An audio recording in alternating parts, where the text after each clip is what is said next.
A leitura bíblica em classe, ela vai estar registrada, uma leitura bem extensa aí. Segundo livro de Reis, do capítulo 22, do versículo 3 até o versículo 5, depois o versículo 8. Depois vamos para o capítulo 23, do versículo 2 ao versículo 5, versículo 21, 22 e 25. Sucedeu, pois, que no ano 18º do rei Josias, o rei mandou o escrivão Safã, filho de Azalias, filho de Mesulão, à casa do Senhor, dizendo: próximo.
Objetivo geral da lição de hoje: pontuar o avivamento gerado por Josias.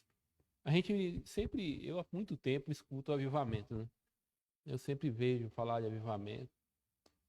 E eu, uma vez vendo o pastor Hernandes Dias Lopes, e aí ele fez toda uma trajetória histórica, e agora, até por coincidência, eu estou fazendo um TCC, cujo foco é o movimento pentecostal, e a gente vê que, por exemplo, o movimento pentecostal do século XIX, ele é na verdade, século XX, né? Ele é um grande evento promovido por Deus. Então se recebe muita informação dali da Rua Azusa, Chicago, ali, Estados Unidos. Mas quando a gente vai ver os relatos históricos, né? A CPAD tem uma enciclopédia que ela vai traçando todo o período histórico. Por exemplo, a gente já tem conhecimento que no Brasil, em 1889, tá? Ainda no Brasil, Brasil Império virando Brasil República, já havia pessoas batizadas no Espírito Santo, se eu não me engano, em Santa Catarina. Então a gente vê que o próprio Deus moveu em todos os lugares, Estados Unidos, países como leste europeu, avivamento de Gales também é um outro avivamento muito importante, tá? Que salvou, vamos dizer assim, a Inglaterra também, ali o Reino Unido. Então Deus sempre teve esse momento na história e a gente vê isso. Só que, por exemplo, no Brasil a gente nunca teve um avivamento nessa proporção. Por incrível que pareça, a gente tem um crescimento do movimento evangélico brasileiro, protestante, mas a gente ainda não teve um avivamento de grande que ocasionou mudanças estruturais da sociedade brasileira. Então, por isso que se hoje se fala muito de questão de avivamento, eu sou meio cético, fico olhando, observando e vendo, né? Então a gente fala, Deus está fazendo um avivamento aqui, mas às vezes tem todo um movimento, mas não vê transformação de nada, não vê mudança de nada. Aí é meio que complicado, né? Quando a gente vai olhar as evidências do avivamento, elas são fraudadas, né? É complicado. Então, objetivos específicos é evidenciar o encontro de Josias com o livro da lei. Destacar a dedicação de Josias na destruição dos ídolos. E identificar o retorno da celebração da Páscoa. Então, esses são os objetivos específicos que a gente procura aí alcançar. Os tópicos da lição, o primeiro tópico, Josias repara o templo. Vai começar toda uma reconstrução. Os irmãos já viram isso em Joás, os irmãos já viram isso agora na lição passada do rei Ezequias. Eu estou sentado porque eu estou com a minha perna meio doendo, tá, irmão? Então, como o pastor fala, vocês não são melhor do que eu, então eu também posso ficar sentado, né? Então, mas aí então a gente vê que em todo o movimento de renovação religiosa, e eu gosto de usar esse termo agora, religiosa, que a gente tem usado, as pessoas têm usado esse termo e colocado de uma forma pejorativa, mas religiosidade aqui no sentido de buscar a Deus com sinceridade, ou pode usar uma palavra também piedosa, né? Buscar obedecer a Deus. E a gente vê isso agora, puxando um pouco a lição passada, nós estudamos isso no rei Ezequias, você vê o que ele vai fazer. A primeira coisa que os reis vão fazer ele vai reparar o templo, porque o templo, ele na antiguidade, e por incrível que pareça, eu já falei isso, eu visito muitas cidades no interior de São Paulo, e onde eu vou, você chega numa praça, você chega lá, o que tem na praça central? Uma igreja católica. Todos os lugares que você vai, a igreja central é uma igreja católica, e toda a vida das pessoas estão em volta daquele edifício. Tá? E no mundo antigo, isso era muito forte. O mundo antigo, o templo, seja qual povo, ele movia toda a vida religiosa das pessoas, a vida econômica, social. Então, a vida das pessoas estava, assim, muito linkada, muito relacionada com a divindade. Então, por exemplo, eu tenho falado isso algumas vezes. A gente hoje, por causa do pensamento platônico, a gente tem uma coisa de querer dividir espírito e corpo, a vida material e a vida espiritual. Na antiguidade não existe isso. Dentro do contexto bíblico não existe isso.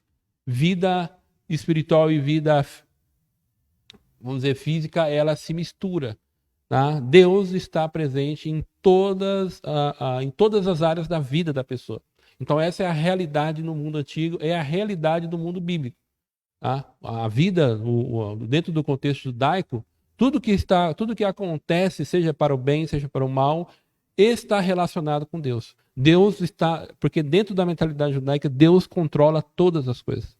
Tá? E dentro do mundo antigo, o que Deus controlava? Deus controlava se uma mulher ia ter filho ou não ter filho, se aquela terra seria fértil ou não, a bênção na família, a bênção no povo. Então Deus está relacionado com a vida do povo.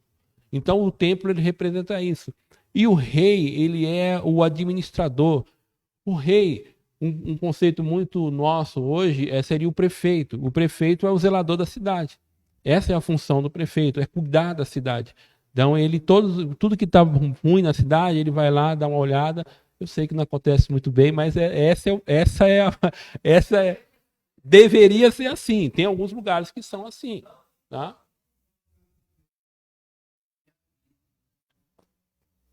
Por exemplo, quem visita Santo André, eu fico admirado com o prefeito de Santo André. Ele tem feito coisas muito boas lá. Eu olho muito nos bairros lá.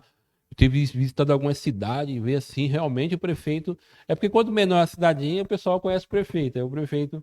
Mas, enfim, o rei, ele tinha essa função, essa preocupação de administrar toda a função do templo, toda a administração do templo, assim, ele era a pessoa que levantava o recurso, ele tinha que destinar parte do imposto para a manutenção do templo. Então isso é uma característica. O próprio Ezequias faz isso, o Josias vai fazer isso, ele vai fazer uma coleta para que haja uma reforma no templo. Então essa era uma das funções do rei e principalmente do rei de Israel.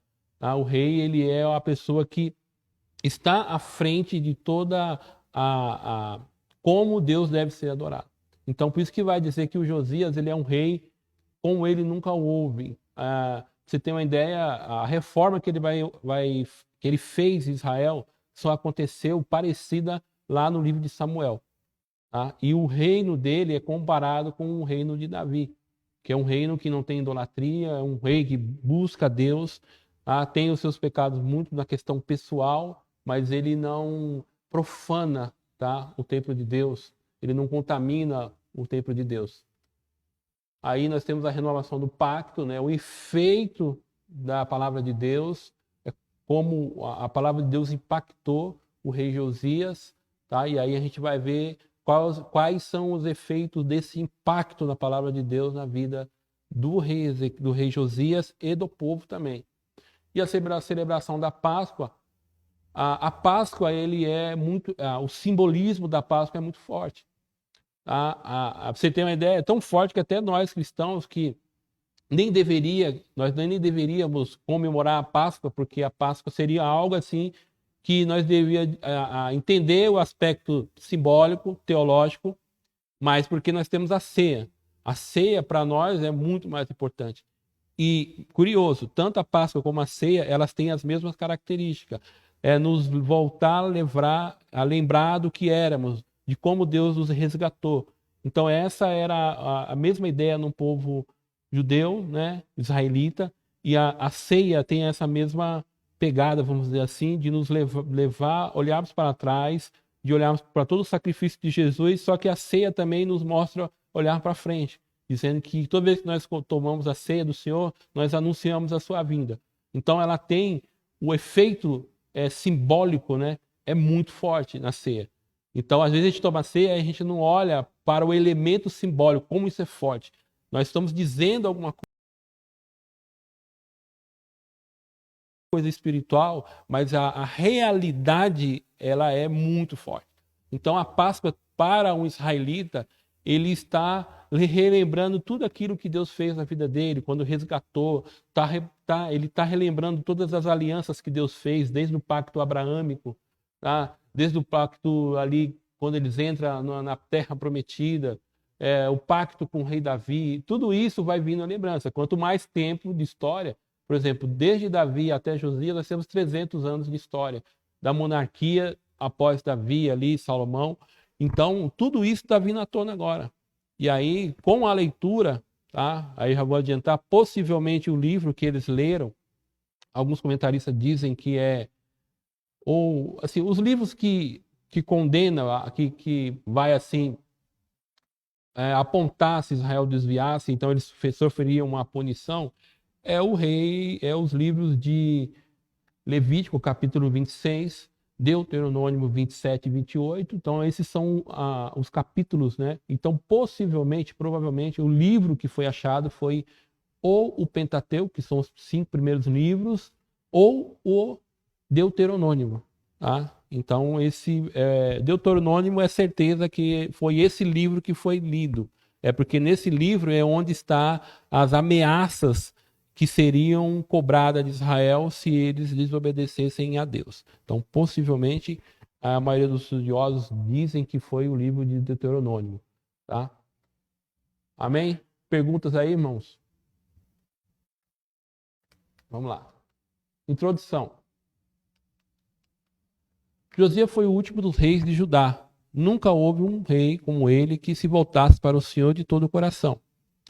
Este grande monarca e fiel homem de Deus expurgou o país de todas as falsas divindades ali colocadas por seus ancestrais. E ao saber que o livro da lei havia sido encontrado no templo, dentro do templo, iniciou em seu reino a maior e mais impactante renovação espiritual vista entre todas as tribos de Israel. Ponto central: não importa o quão distantes estamos de Deus, sempre podemos nos aproximar dele. Assim, para a gente entender melhor o contexto histórico do rei Josias, a gente tem que ler o que o avô dele fez e o que o pai dele fez. Foram aí aproximadamente 60 anos de idolatria, de profanação intensificada em Israel. Principalmente, e aí usando os termos técnicos, né, no Reino do Sul. O Reino do Sul, a partir ali de Acaz, né, ele começa a se intensificar, e no reinado de Manassés é o reinado onde isso acontece de uma forma desenfreada. Tá? Por exemplo, quando a gente vai ler Crônicas, no capítulo de número 33, ele vai dizer que no começo, né, Manassés tinha 12 anos de idade quando começou a reinar, e reinou 55 anos em Jerusalém. E aí, de novo, né, que é um chavão que aparece, né, e ele fez o que o Senhor reprova, imitando as práticas detestáveis das nações que o Senhor havia expulsado de diante dos israelitas. Aí ele coloca que ele reconstrói todos os altares idólatras que o rei Ezequias tinha derrubado. E lá quando você vai para o versículo 6, diz assim: chegou a queimar seus filhos em sacrifício no vale de Ben-Inom. E praticou feitiçaria, adivinhação, magia, recorreu aos médios e aos que consultavam o espírito, fez o que o Senhor reprova, provocando-o a ira. Então ele não se contentou só em levantar ídolos, postes ídolos. Ele intensificou, ele foi para o ocultismo, tá? Uma prática proibida na lei. Tá? E aí ele intensifica isso de uma forma muito forte, e é no reinado dele que vai vir a sentença que Judá será levada ao cativeiro. Tá? E quando diz que o filho foi passado ao fogo, não é que ele ofereceu o filho ao sacrifício aqui especificamente. Tá? A gente vai ver que há sacrifício de bebês, isso vai acontecer em Judá. Só que os filhos do rei aqui não é que eles foram mortos e oferecidos sacrifício, é que eles foram oferecidos a uma divindade. Então, quando fala dos filhos do rei, que era passado pelo fogo, oferecido, é que ele foi oferecido a uma divindade. Aí depois, quando eles ficavam maior, aí o pai tinha que pagar um resgate para aquela divindade ao qual ele foi oferecida. Então, para você ter uma ideia, o rei Ezequias foi oferecido, o rei Josias foi oferecido a uma divindade. E por que isso é importante a gente ver? Porque você vê, mesmo oferecido por uma divindade, esses homens serão homens que farão reformas extraordinárias na Bíblia. Então isso para Deus não tem muita importância para Deus. Tá? Isso mostra o quanto que as pessoas que fizeram isso, eles não honram a Deus e não reverenciam a Deus. No caso, os pais deles. Tá? Então o contexto histórico de Manassés, ele vai dando o pano de fundo. E aí a gente vai ver já adiantando, você vai ver que o rei Josias, ele, depois de 12 anos, que ele começa a colocar tudo aquilo em prática.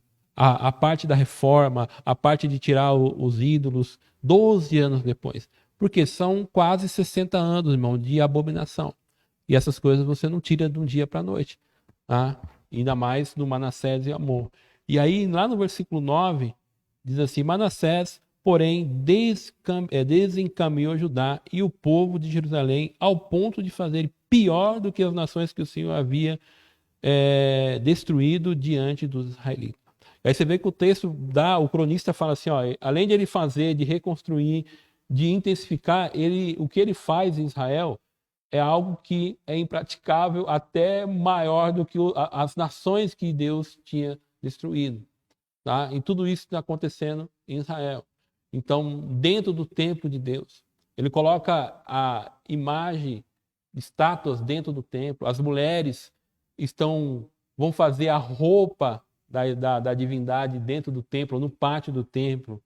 Então, a gente vai vendo como que isso vira assim uma coisa absurda, tá? Dentro do contexto bíblico. Aí vai falar do reinado de Amon, que foi 2 anos, né? Filho de Manassés. Amon tinha 22 anos de idade quando começou a reinar e reinou 2 anos em Jerusalém. Ele fez o que o Senhor reprova. À semelhança do seu pai, Amon prestou culto e ofereceu sacrifício a todos os ídolos que Manassés havia feito.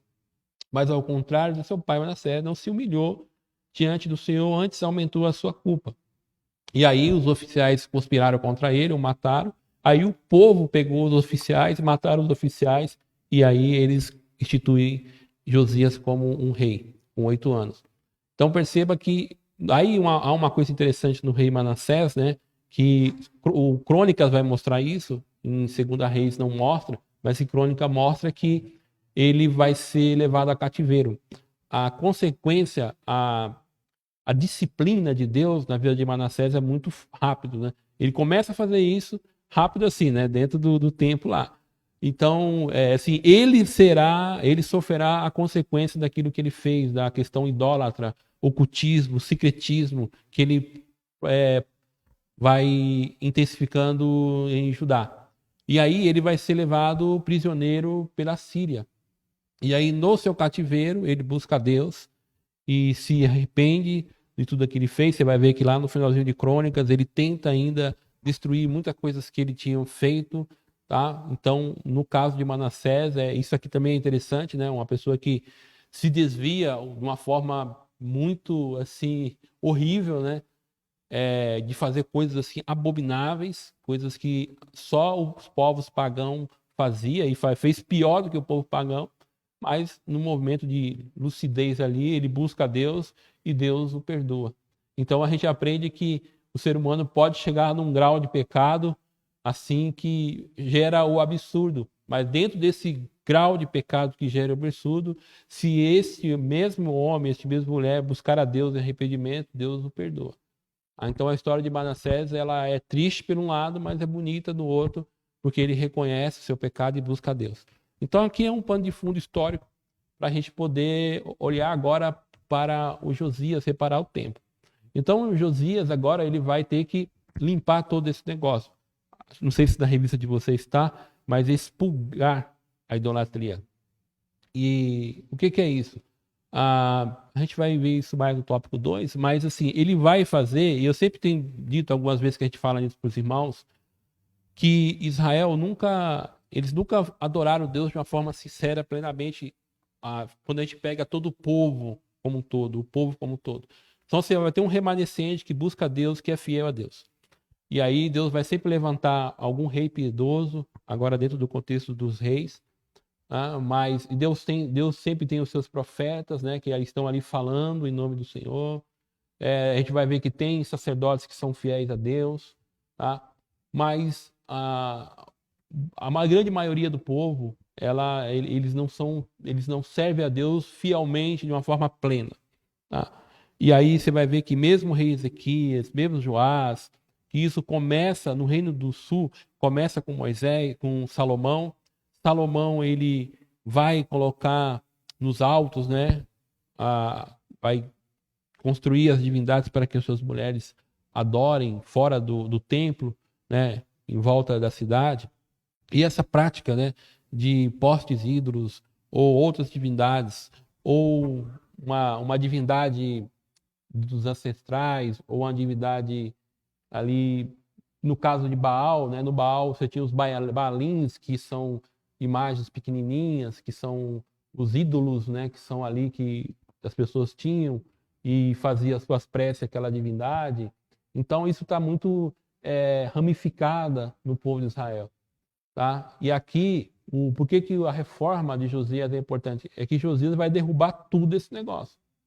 Ele vai derrubar todos os postes, todas as imagens, tudo que é relacionado à idolatria, Josias vai expurgar, ele vai tirar. Tá? Vai voltar como era no rei Davi. Tá? A mesma coisa, não tem isso. Então, e ele estende isso até o norte. Lembrando, o que aconteceu com o norte aqui? Dentro, agora no reinado de Josias, o que aconteceu com o norte?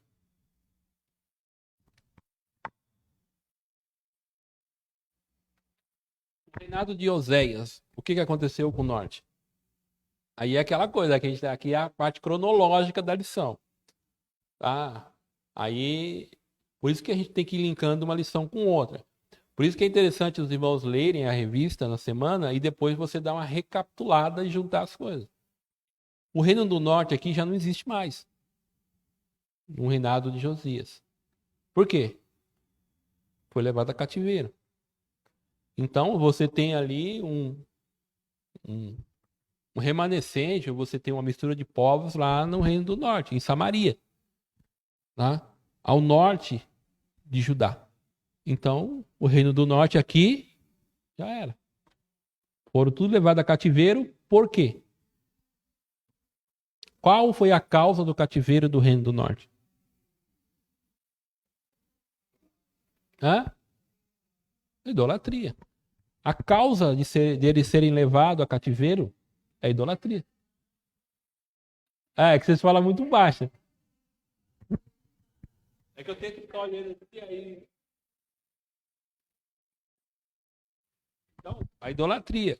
E aí a gente vê que, eu até citei isso, que o reino do sul não aprende com o que aconteceu com o norte.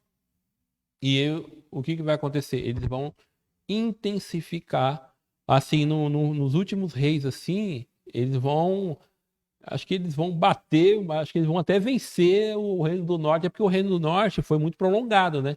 Nunca se firmou. Agora Judá, nos seus últimos 100 anos aí, a coisa se intensifica de uma forma muito forte, tá? Amém, irmãos? Pergunta, colocações aí.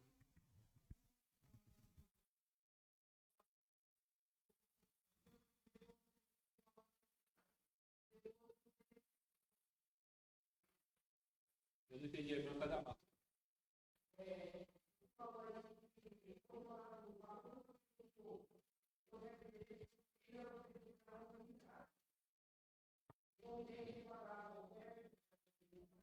Exatamente.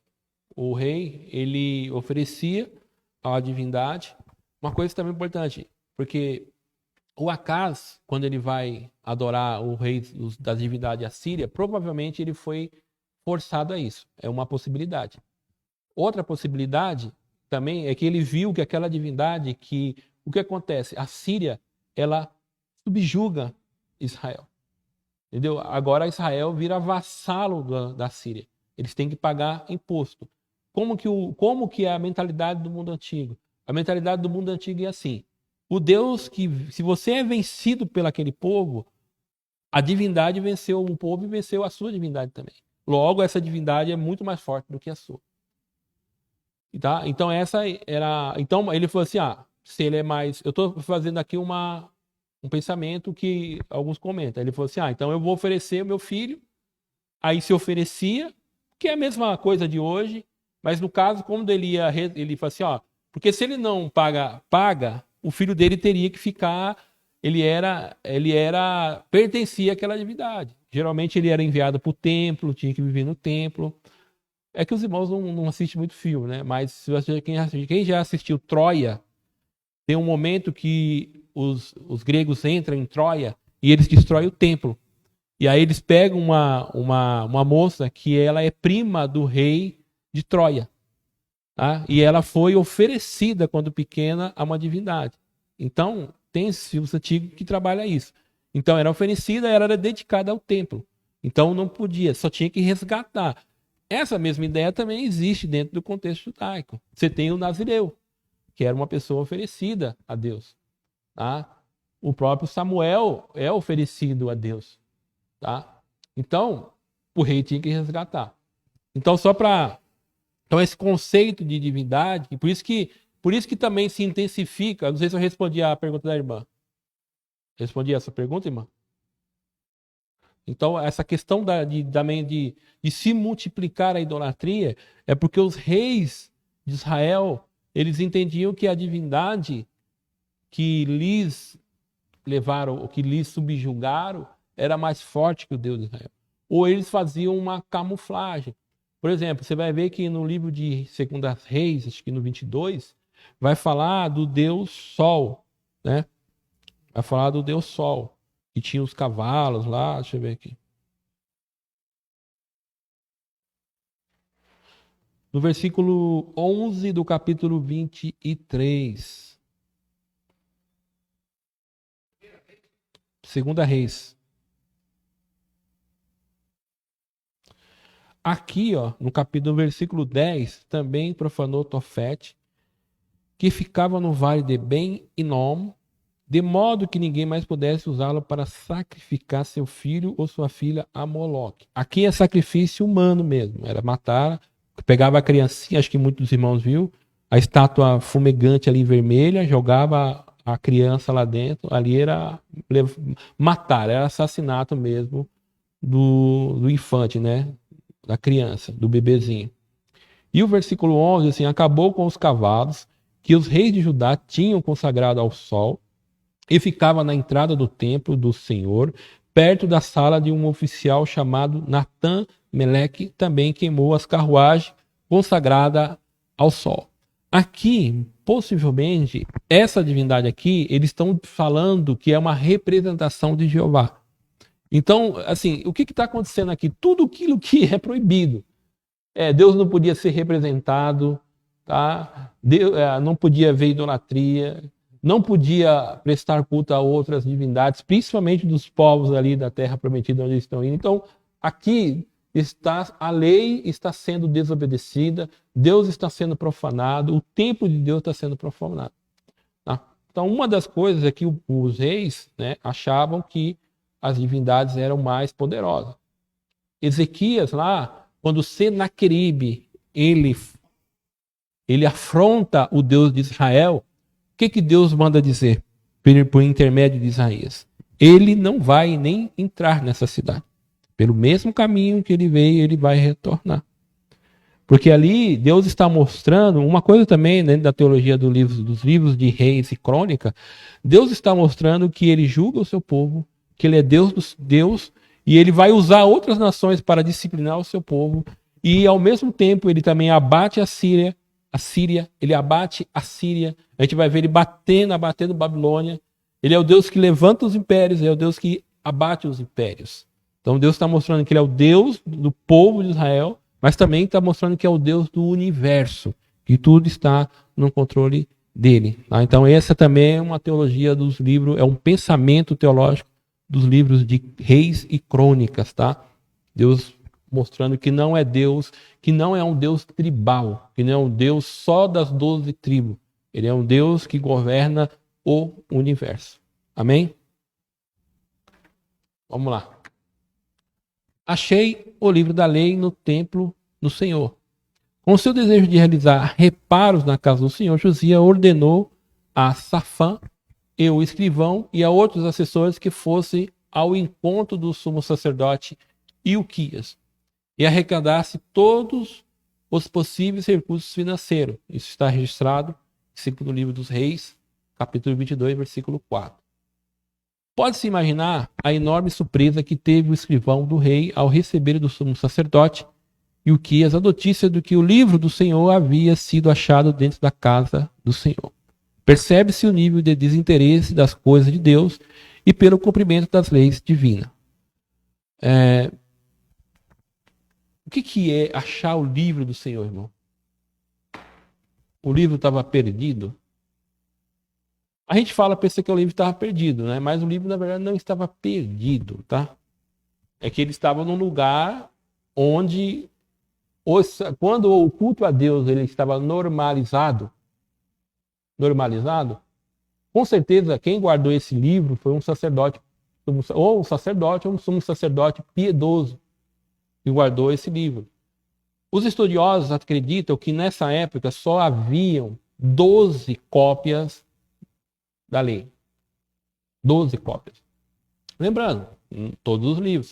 Quando a gente fala livro da lei, a gente está falando dos 5 primeiros livros. Gênesis, né? Êxodo, Levítico, Número e Deuteronômio. Então esses são os 5 primeiros, né? A lei de Moisés, nós estamos falando desses. Tá? E aí, claro, podia ter algumas porções das palavras, daquilo que os profetas, né, falaram. Então, o que está acontecendo aqui? Vamos lá. O que aconteceu vamos ver se os irmãos estão comigo. Eu dei uma introdução rápida aqui sobre Manassés. O que aconteceu com o reinado de Manassés? Ele intensificou o quê? Possivelmente ele mandou destruir o quê? Os livros disponíveis da lei. Você acha que um cidadão vai ficar com um livro que vai atacar ele, vai dizer que ele está errado? Se ele chegou a um nível de perversidade dessa, tá? Aí você pode falar, irmão, mas como é que pode, né? Um livro ficar quase meio século escondido. Quem lembra do Joás? Quanto tempo Joás ficou escondido no templo? Irmão, Bíblia, hein? 6 anos. Exatamente. Ficou 6 anos. Se Joás ficou 6 anos escondido dentro do templo do Senhor, eu não vejo nenhum problema o livro ficar mais de meio século guardado lá. Por quê? O que não acontece aqui? Não há uma atividade no templo. Não há uma atividade religiosa aos moldes daquilo que a lei estabelece. Concorda comigo? Não está acontecendo culto a Deus. Logo, e é assim, nem que não havia sacerdotes que eram fiéis a Deus, vamos dizer assim. É que eles não têm ação, eles não têm os meios de ação. O rei, se por medo ou por omissão, o próprio sacerdote lá que toma aquela iniciativa, né, de pegar o menino Joás lá e levar para o templo, né, a esposa dele leva, né, para o templo, e ele guarda o menino e ele monta toda uma revolta, né, para derrubar a rainha. Então, nesse momento aqui histórico, não tem ninguém com força para fazer isso.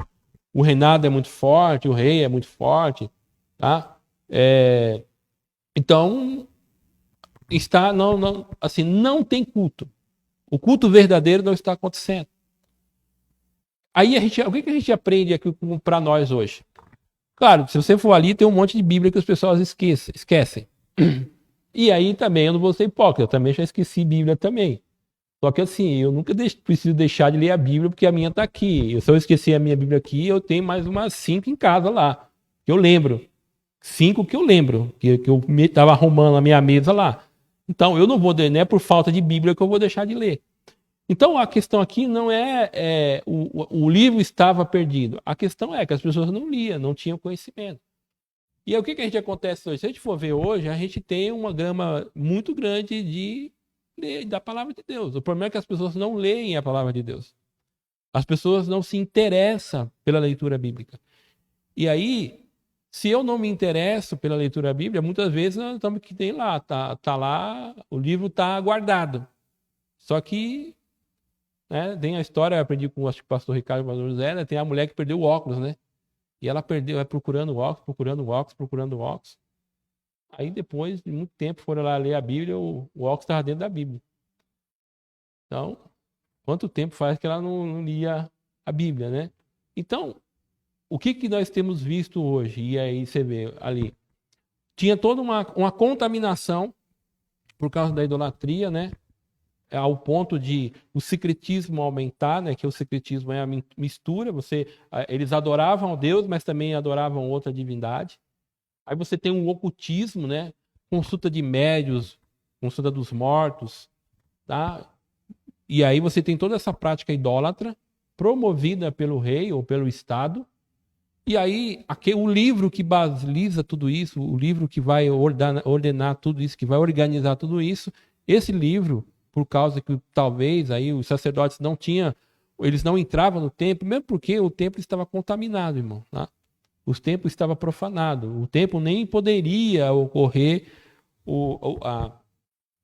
a questão cultural, ritual do templo, ele nem poderia ser realizado porque ele estava profanado. Por isso que o Josias vai ter que fazer uma reforma, por isso que ele vai ter que reconstruir o templo, por isso que ele vai fazer toda aquela limpeza dentro do templo para depois poder prestar culto a Deus. Mas aqui é um ponto. Hoje nós vivemos uma vida corrida, uma vida apressada, e a pergunta que se faz, quanto de nós nem lembra mais do livro da lei?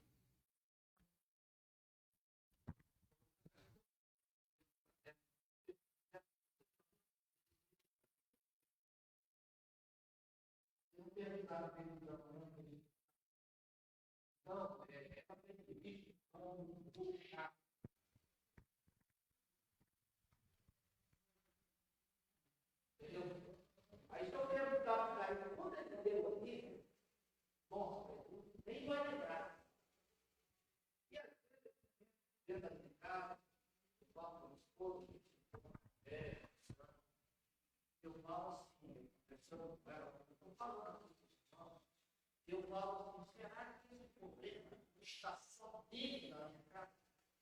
Ou está na casa de todos nós? Temos tempo para tudo. Né? Temos tempo para tudo. Mas aí cabe nós fazer esse problema. Mas o público que muitas das vezes, isso aconteceu com as esposas, tudo que nós fazemos, eles não têm gente para ver.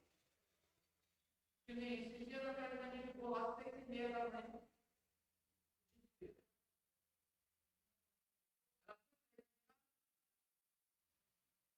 E voltar, a sua foto foi para o portal.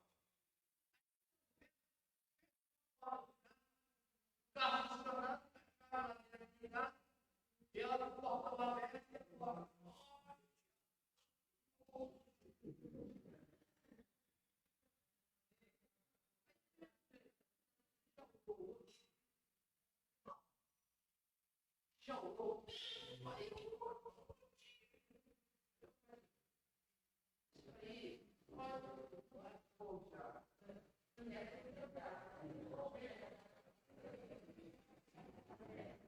Então, é um pouco de todos eles, eu puxar na minha casa.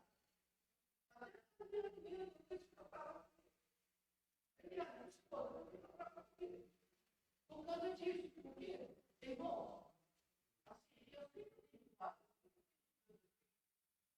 Mas, irmão, eu não preciso parar. Não posso, nós estamos aqui hoje, todos. Bom, é incrível, é incrível. Eu tenho pessoas que a gente vai estar. Mas eu tenho pessoas aqui, eu tenho todos os netos que levaram essa para sabe o que vai acontecer? Sabe onde ela vai cair depois? Mas a gente está profetizando uma opção. É um selo, irmãos, é um selo. Por aquilo que Deus colocou na nossa vida. Então, sabe aquela outra que você pegou? Mas quando eu vejo isso aqui, é um relaxamento, irmão. O povo vai relaxado. Aí eu liderança que é o rei, que tinha que ser o modelo, pagando, ele aponta. Está morto espiritualmente. Aí o que acontece? Se a liderança está morta, o já tem que saber. Se o pastor deitar, está na igreja. Então, nós temos que nos falar. Eu já fui lá, eu fui visitar, e eu falo, Ricardo, o seu filho mesmo segurando, o seu filho mesmo sereno aqui. Aí você vai querer comprar do filho. Infelizmente, tem pessoas que trazem o filho aqui, ó. Olha assim, mas ele está aqui. Aí eu não, são coisas que a gente chega nesse ponto aqui. Aí você fala hoje do filho da lei, que eu vou botar uma palavra ali. Aí você vê hoje o camarada fazendo a minha discussão.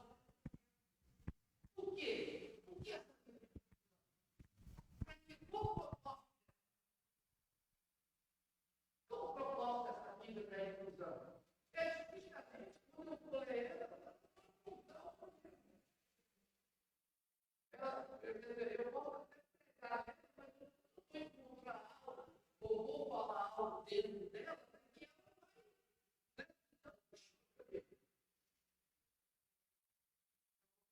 Vai falar de novo? Não vai. Isso faz. Faça a parte do pastor Iluminato.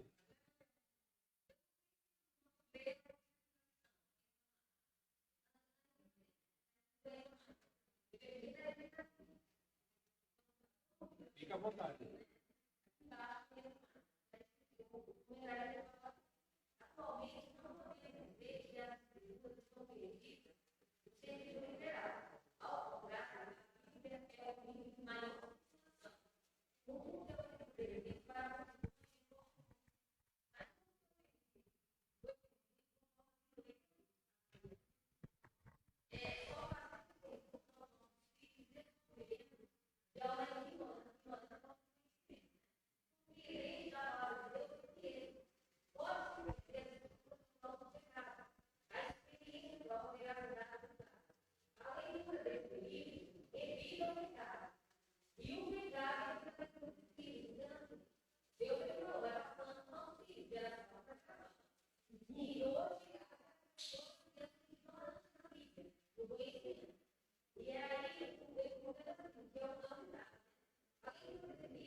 A própria temática nossa, às vezes assim, as correções e ensinamentos divinos no período dos reis de Israel. O que está acontecendo aqui? É um desleixo, é um relaxo, é as pessoas, os reis estão desonrando a Deus. Tá? É só ler livro de Miqueias, Oséias, tá? Vai ver que tudo isso ocasionou problemas sociais, problema no governo, problema na religiosidade do povo. Por quê? Porque houve um total relapso da vida espiritual com Deus. Tá? E aqui chegou num nível... Aí por que isso aconteceu? É que eu falei, o livro não estava perdido, o livro estava no sempre lugar.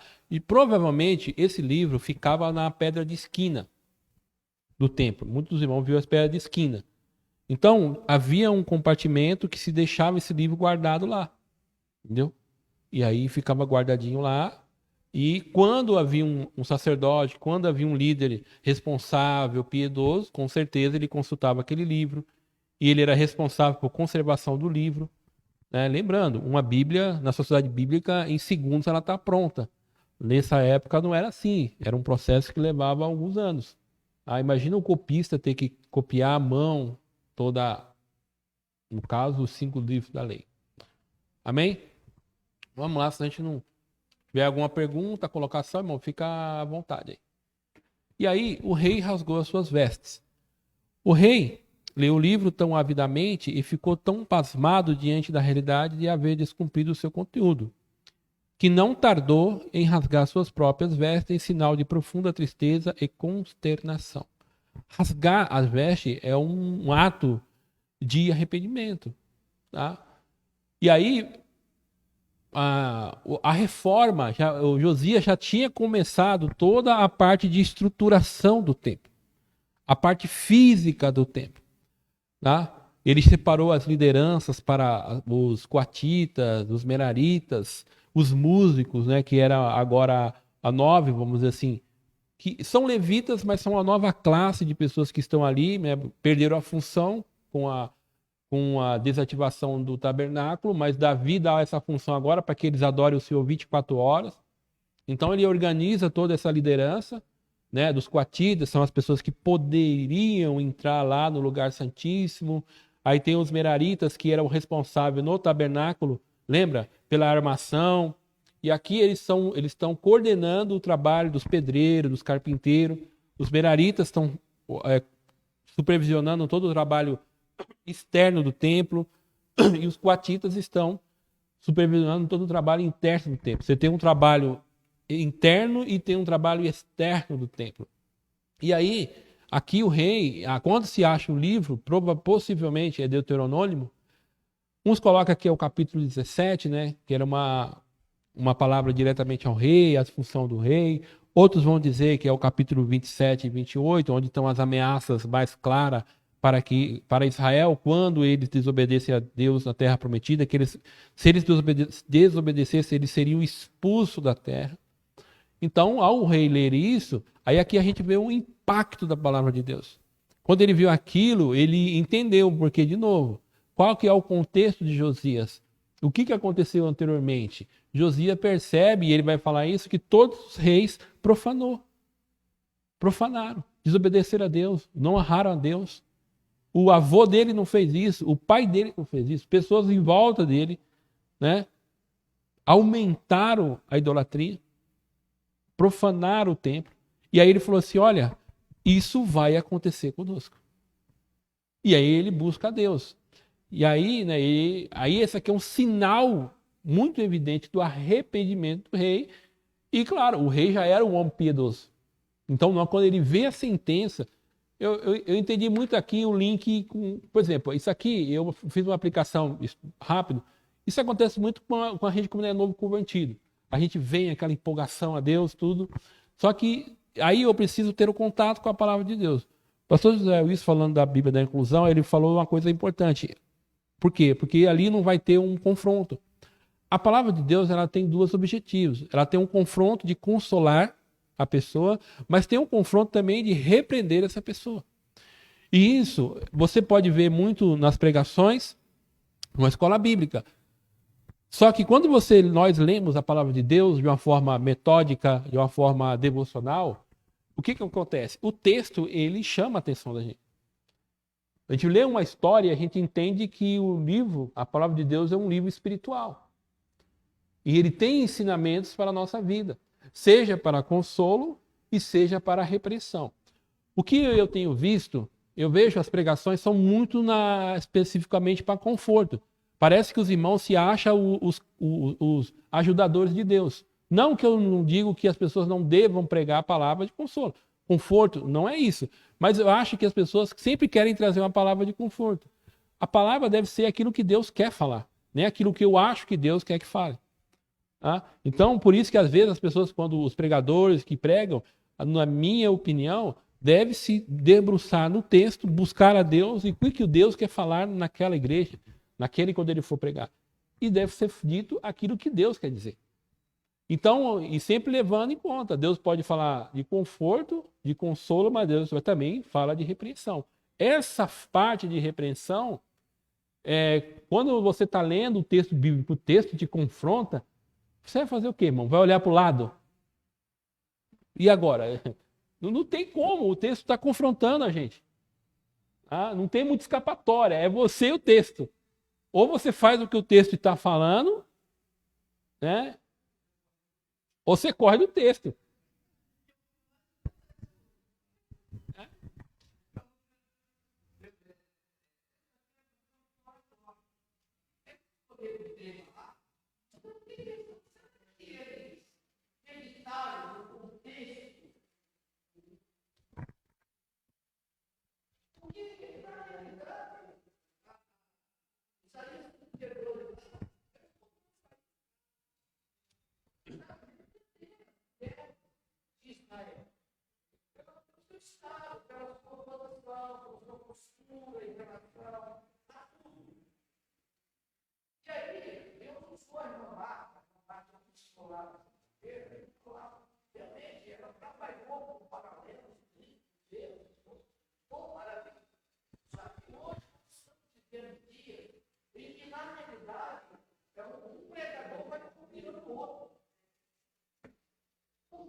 E aí, esse show sobre o texto aí, no grego, né?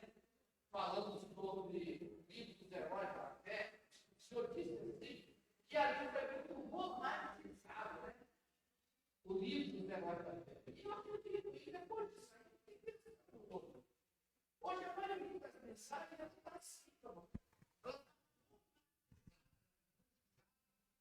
Para poder acontecer com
Fica sossegado que qualquer coisa, o que eu tinha que falar, eu corto aqui. Pode falar vocês aí.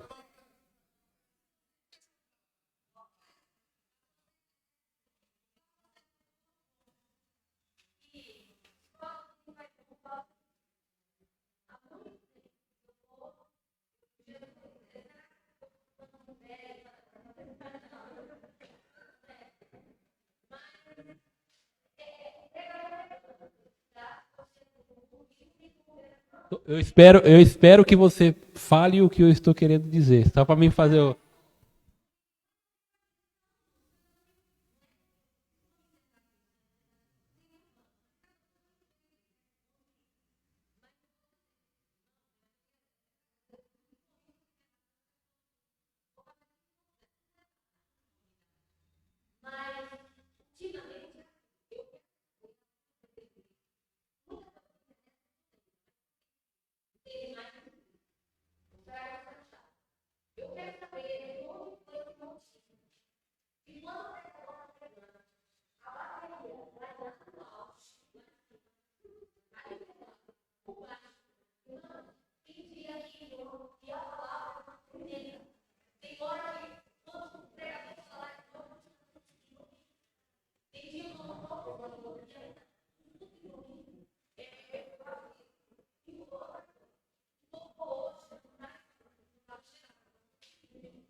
Amém?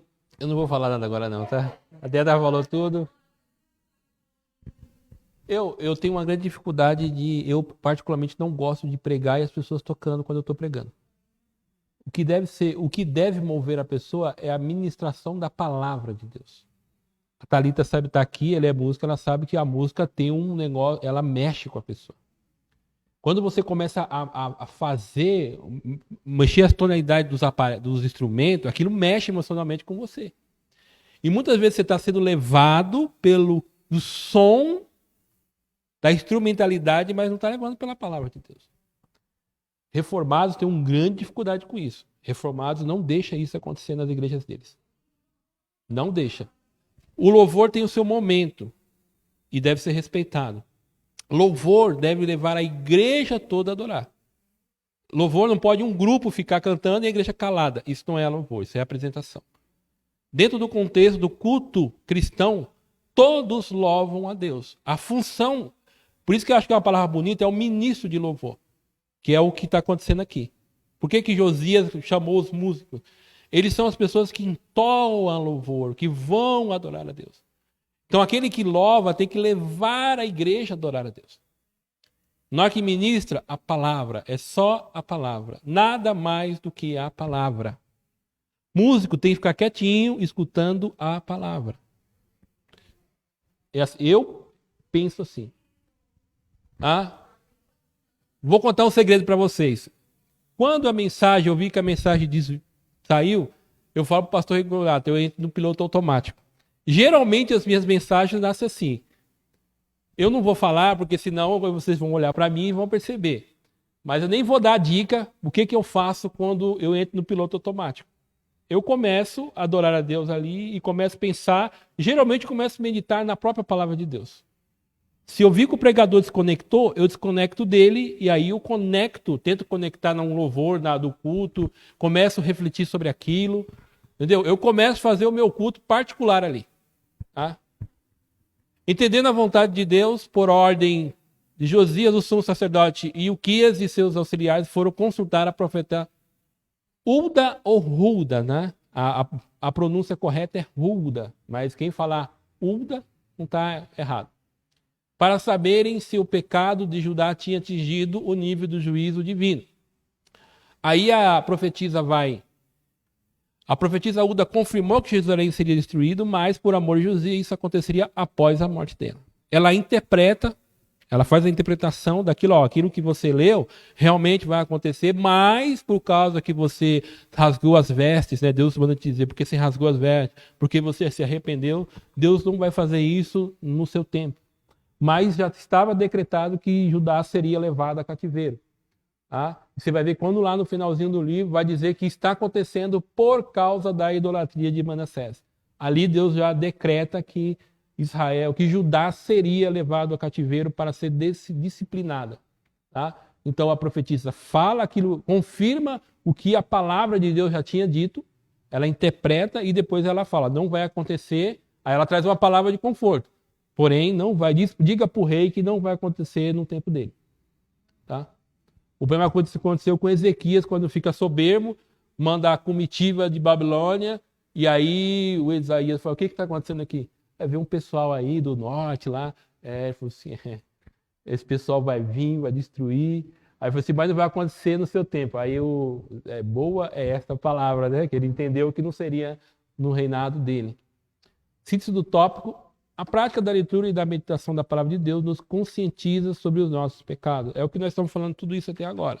Então, quem não ler a palavra, quem não tem um contato com a palavra de Deus, ele não é confrontado. E o brasileiro tem uma coisa assim, o brasileiro acha muita coisa, quer dar opinião sobre tudo e não sabe nada. É uma coisa do nosso brasileiro. O brasileiro dá opinião sobre tudo. Eu aprendi, irmão, que assim, se eu não sei, eu fico quieto. Antigamente eu era palpiteiro. Eu confesso que eu era palpiteiro demais. Só que eu nem entendo essas coisas. A pessoa me pergunta, eu não sei. Como é que eu vou dar palpite ou dar opinião de uma coisa que eu nem sei? Então eu prefiro ficar na minha. Só que aí é igual eu vai falar, não, eu acho isso. Irmão, quem acha, eu aprendi uma coisa, quem acha não tem certeza. E palavra de Deus tem que ter certeza. Então, se as pessoas não meditam na palavra de Deus, logo não serão confrontadas por essa palavra. Ou serão consoladas por essa palavra. Tá? Tem essas duas coisas. Você pode ser consolado. Muitas vezes, hoje nós temos a opção de aplicativos. Já falei para os irmãos, eu faço viagem, temos aplicativo lá, coloco, fico escutando a Bíblia. Quantas vezes ali da palavra de Deus vai me confrontando, a palavra de Deus vai me consolando, ali no carro mesmo a gente vai chorando e vai adorando a Deus. É um recurso que a gente tem a mais hoje, tá? Então, por falta de recurso, a gente não pode reclamar. Tópico 2, a renovação do pacto com o Senhor. Deixa eu correr aqui, tá? Então, a leitura do livro diante do povo. Josias convocou todas as autoridades de Judá e Jerusalém e todo o povo para se reunirem no templo do Senhor e ouvirem a leitura da lei de Deus. Segundo as Reis, capítulo 23, versículo 12. Ouvindo a mensagem, o povo preparou o coração para uma nova aliança com o Senhor. Deixa eu ver só se tem mais aqui. O verdadeiro avivamento começa com a escuta da palavra de Deus. O avivamento por meio da palavra é duradouro. Quando a Bíblia passa a ser ouvida com seriedade, o coração é quebrantado, a nossa vida é avivada. Então, irmão, o que tem isso? Hoje tem um negócio assim, que é o profetismo evangélico mequetrefe. O cara assim diz o Senhor e começa a falar um monte de coisa que Deus não falou nada. Se eu estivesse no lugar de Deus e eu não sou Deus, eu falo, mas o que esse cara está falando? Eu não falei nada disso. Né? Eu gosto muito daquela do Natan, né? O Natan se empolgou e Deus falou, Natan, vai lá e conserta esse negócio aí, que eu não mandei você dizer nada para Davi. Eu fico imaginando o Natan tendo que voltar lá, parece a Chiquinha, né? Sabe, ô rei? Sabe aquilo que eu falei? Então, não é bem aquilo, entendeu? Eu falei, é você, mas não é o seu filho. Entendeu? Bom, imagina o papelão na frente do rei Davi, irmão, que o Natan, e era amigo, né? Amigo, acho que a vergonha é maior, né? Então, às vezes as pessoas falam, mas a palavra de Deus, quando a palavra de Deus é ministrada, ela é pregada, irmão. Quando a palavra de Deus confronta o negócio, e o rei, quando ouviu, o que ele fez? Se humilhou. Irmão, quando a palavra de Deus fala com você e ela te dá refrigério, ou ela te confronta e leva você para uma melhoria de vida, você quer que as pessoas também escutem isso também. Isso também quer mostrar para a pessoa, toma cuidado, porque o que o Josias fez? Chamou toda a liderança, falou, vem comigo. Por onde vai? Aí nós vamos nos reunir lá no templo. Ele já tinha a reforma, lê esse negócio aqui, ó. Todo o povo vai ter que saber esse negócio. E o que aconteceu? O povo... Porque povo é um negócio meio interessante, né? Povo é meio embalo, né? Isso nos livros de reis é muito assim, né? Quando tem um rei com a liderança forte que busca, aí o povo busca. Entendeu? Aí o povo falou, meu Deus, falando na linguagem de hoje, né? Da revista e atualizada moderna, o povo, nós estamos lascados, todo mundo aqui. Né? Lascou. E agora? Estreitou, né? Falando hoje estreitou o negócio. E aí o que acontece? O povo falou assim, né? Povo, avivamento, irmão. Entendeu? Avivamento. Por quê? Leu a palavra. Qual é um outro episódio que isso acontece? Depois do cativeiro. Ficou mais fácil agora, hein?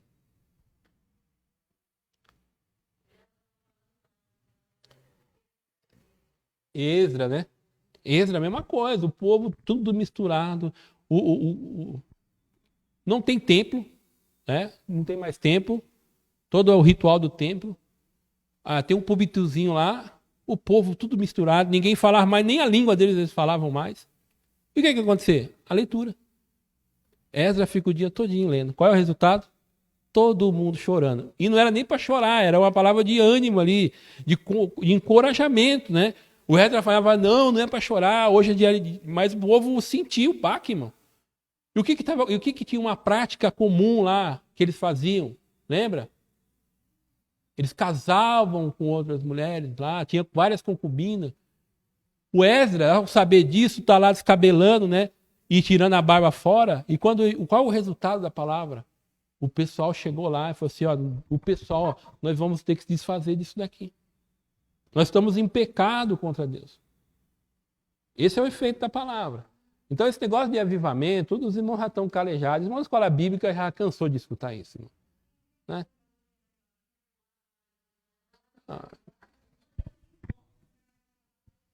Ó, o rei Josias reparou o templo, tirando todos os utensílios que tinham sido feitos para Baal, expurgou as imundícies idólatras de toda a cidade de Judá.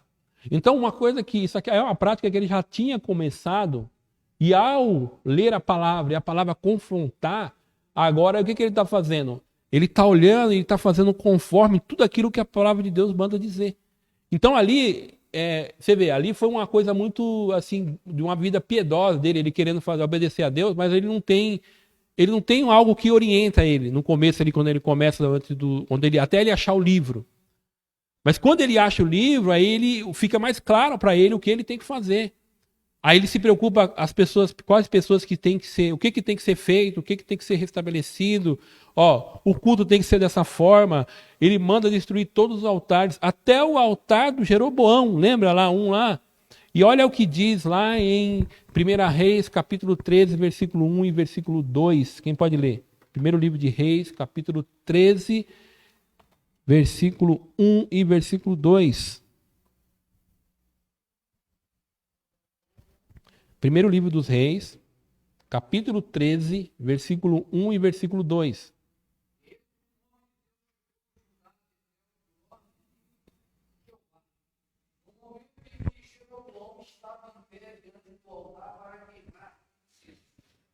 Poder a determinação de Jeová como voltar para condenação. Altar. Assim fala o Senhor Jeová. Eis que na casa de Davi nascerá um filho chamado Josias, que isolará sobre ti os sacerdotes dos altares postos, que hoje queimam incenso aqui, e postadas humanas serão queimadas sobre ti, neste mesmo, sobre ti mesmo. Só os dois. Agora o capítulo 14, do versículo 14 até o versículo de número 16, do primeiro livro de Reis. Capítulo 14, Versículo 14 até o versículo 16.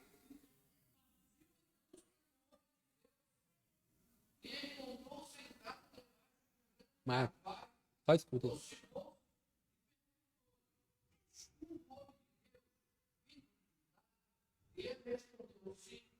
esse aqui do profeta contou, comigo a minha casa para comer alguma coisa, mas o homem de Deus me estou explicando. Não posso voltar contigo, nem entrar em tua casa.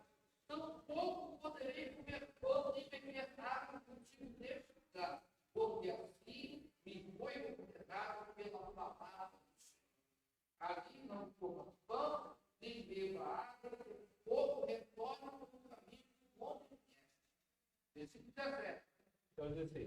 Até o 16. Eu acho que eu confundi nos versículos, mas o importante também é o versículo capítulo 13. Que aí, no caso, é a repreensão do profeta, que ele profetizou uma coisa, Deus mandou fazer uma coisa, ele fez errado, né? Mas o capítulo 13, versículo 1, esse profeta diz que Deus levantará Josias. Sabe quanto tempo faz isso, irmão? Demorou para acontecer? Quanto tempo você acha que demorou para acontecer?